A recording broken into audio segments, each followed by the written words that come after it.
부크로 바이블 나만의 시편 15편 10가지 질문이 주는 10가지 기도. 나를 점검하는 10가지 질문. 1. 사사로운 이익에 자신을 속이지 않고 정직하게 살았습니까? 2. 옳은 일에 동의하고 실천했습니까? 3. 마음에서 우러나오는 진실을 말했습니까? 4. 친구나 동료의 허물을 들춰내는 말을 하지 않았습니까? 5. 이웃에게 피해를 끼친 적은 없었습니까? 6. 친한 사람들끼리 불편한 동료나 이웃을 험담하지 않았습니까? 7. 악한 일을 일삼는 사람을 미워하고 멀리하였습니까? 8. 주님을 두려워하는 자를 존경하여 존중하였습니까? 9. 높은 이자로 남을 벗겨먹지 않았습니까? 10. 내 유익을 위해 뇌물을 받지 않았습니까? 10가지 질문이 주는 10가지 기도. 1. 사사로움에서 한 발도 더 떼지 못하는 인생입니다. 주님 불쌍히 여겨주소서. 2. 공의가 무엇인지 분별하고 심정적으로 동의하여 공의를 실천하는 사람이 되게 도우소서. 3. 마음과 입술이 따로입니다. 한 마음으로 진실을 말하고 진리를 따르게 하소서. 4. 친구나 동료의 단점이 제 눈에 많이 비추입니다. 내 눈에 들고부터 보게 하소서. 5. 이웃에게 피해를 입히지 않기를 원합니다. 주님 선의를 가지고 이웃을 대하고 늘 깨어있어서 자신을 돌아보게 하소서. 6. 가까운 사람이 혹여 나를 불편하게 한다고 할지라도 그만한 이유가 있겠지라고 생각하며 그녀를 위해서 기도하게 하소서. 7. 악한 일이 멀리 있지 않습니다. 주님 내 마음이 주님의 마음을 비추는 거울이 되게 하소서. 8. 주님을 공경하는 분을 진심으로 존경하며 존중하지 못했습니다. 그분 안에 있는 주님을 보게 하시고 그분 안에 있는 주님으로 인하여 함께 같은 길을 걷게 하소서. 9. 늘 더 높은 이익을 탐하는 욕심꾸러기입니다. 주님 탐심을 내려놓게 하소서. 10. 내 유익을 위해 바르지 않는 방법을 행할 때 결국 그 피해가 고스란히 우리에게 돌아온다는 사실을 기억하게 하소서.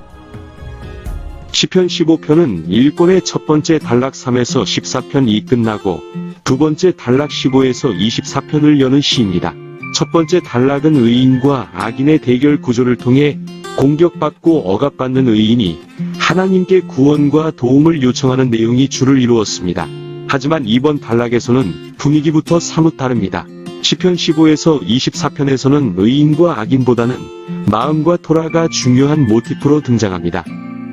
시편 15편의 구조는 질문, 응답 그리고 약속 이렇게 세 부분으로 나눌 수 있습니다. 이 질문은 성산에서 이루어지는 하나님과의 교제, 하나님의 임재 가운데 잠시 머무른다는 의미를 은유적으로 표현하면서 하나님과 교제할 수 있는 자의 조건이 무엇인지를 묻습니다. 하나님의 성산에서 여호와와 더불어 교제할 수 있는 자는 어떤 조건들을 갖추고 있어야 하는가? 아마도 이 질문은 성전에서 예배를 드리기 위해 모여든 순례자들이 제기한 듯합니다. 이 질문에 대한 답변은 2에서 5의 2절에서 다루어집니다. 이 답변에는 10개로 구성된 조건들이 담겨 있는데 그 표현 방식으로는 긍정문과 부정문이 모두 사용됩니다. 크레이기는 이 조건들을 다음과 같이 요약했습니다. 3개의 긍정적인 조건, 2절. 정직을 행하기, 정직하게 걷기, 공의를 실천하기, 진실 진리를 말하기. 3개의 부정적인 조건, 3절. 혀로 남을 허물하지 않기, 이웃에게 악을 행하지 않기, 이웃을 비방하지 않기. 2개의 긍정적인 조건, 4절. 망령된 자를 멸시하기, 여호와를 두려워하는 자를 존대하기. 2개의 부정적인 조건, 5의 2절. 이자 받지 않기, 뇌물 받지 않기. 여기서 2절의 정직은 완벽한 삶이 아니라 도덕적인 삶을 가리키는 것으로 이해해야 합니다.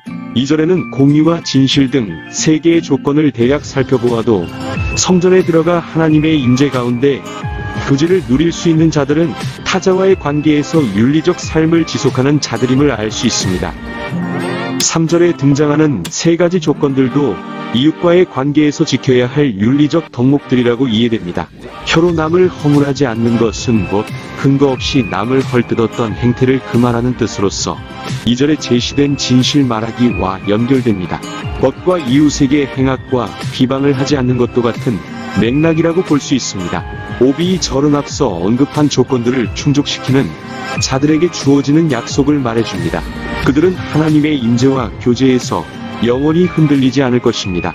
시편 3에서 14편에서처럼 의인들은 악인들의 공격과 억압에 맞닥뜨려 위기에 빠진다고 하더라도 궁극적인 의미에서 하나님에 대한 견고한 믿음을 고백하는 자들로 드러납니다. 번역은 해석입니다. 하나님 말씀과 부크로 묵상을 통하여 나만의 성경 읽기와 쓰기는 계속될 것입니다. 부크로 바이블, 나만의 성경은 매주 월요일 오전 7시, 목요일 오후 12시에 업데이트됩니다. 구독과 좋아요 잊지 마시고요. 감사합니다.